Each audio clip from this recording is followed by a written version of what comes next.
नमस्कार दोस्तों, मैं मोहित त्रिपाठी। आज हम लेबनान में पेजर ब्लास्ट के ऊपर बात करेंगे। आप इमेजिन कीजिए, एक आम दिन लोग अपने काम पर जा रहे हैं, किसी के हाथ में किसी के जेब में पेजर्स है और अचानक एक के बाद एक पेजर्स फटने लगते हैं। लेबनान में ऐसा ही कुछ हुआ 18 सितंबर को, जब पेजर्स में सीरियल ब्लास्ट ने 3000 से ज्यादा लोगों को घायल कर दिया और 11 की मौत हो गई। ये कोई साधारण ब्लास्ट नहीं थे, ये एक कॉम्प्लेक्स और डेंजरस इलेक्ट्रॉनिक वॉरफेयर के नतीजे हैं। पेजर्स क्या है, आखिर क्यों लेबनान के हिजबुल्लाह लड़ाके पेजर्स का इस्तेमाल कर रहे हैं और क्या ये धमाके इजराइल की खुफिया एजेंसी मोसाद की साजिश थी?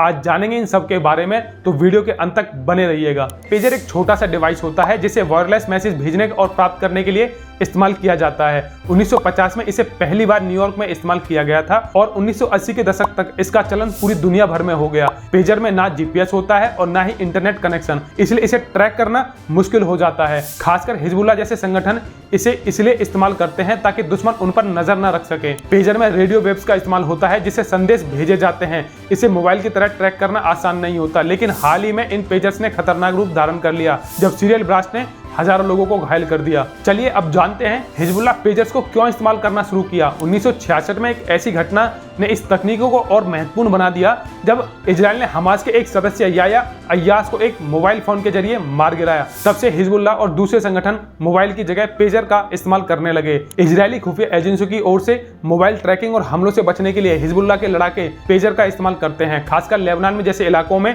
जहां हिजबुल्लाह की मजबूत पकड़ है, पेजर उनकी गोपनीयता बनाए रखने में मदद करता है। अब सबसे बड़ा सवाल यह है कि इन पेजर्स में ब्लास्ट कैसे हुआ। विशेषज्ञों का मानना है कि यह एक सोची समझी साजिश हो सकती है। इससे दो प्रमुख थ्योरी सामने आई हैं। पहली थ्योरी यह है कि पेजर के लिथियम बैटरी को हैक करके ओवरहीट किया गया हो, जिससे यह ब्लास्ट हो गया। हालांकि कुछ विशेषज्ञ इस थ्योरी को नकारते हैं क्योंकि यह तकनीकी रूप से बहुत कठिन और असंभव जैसा लगता है। दूसरी और सबसे ज्यादा मान्य थ्योरी यह है कि सप्लाई चेन में पहले से पेजर्स में विस्फोटक लगा दिए गए थे और जब एक खास कोडेड मैसेज पेजर पर भेजा गया तब यह ब्लास्ट हो गया।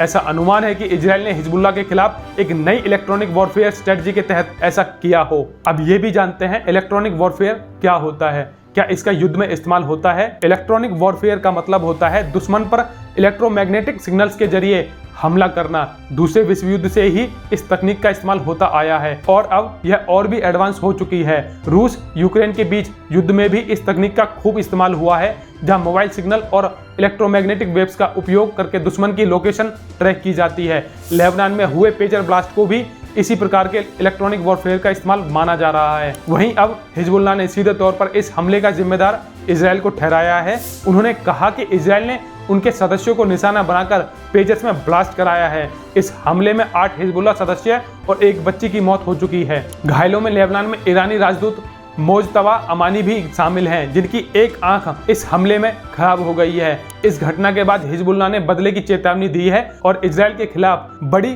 प्रतिक्रिया की संभावना जताई जा रही है। लेबनान पहले से ही आर्थिक संकट से जूझ रहा है और इस हमले के बाद हालात और भी बिगड़ सकते हैं।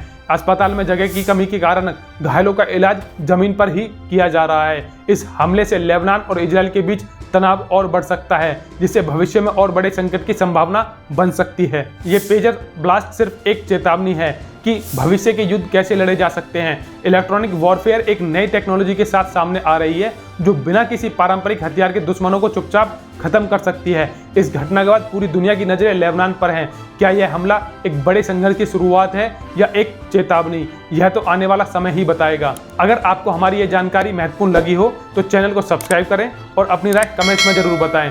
फिर मिलते हैं एक नेक्स्ट वीडियो में एक नए टॉपिक के साथ। तब तक के लिए धन्यवाद।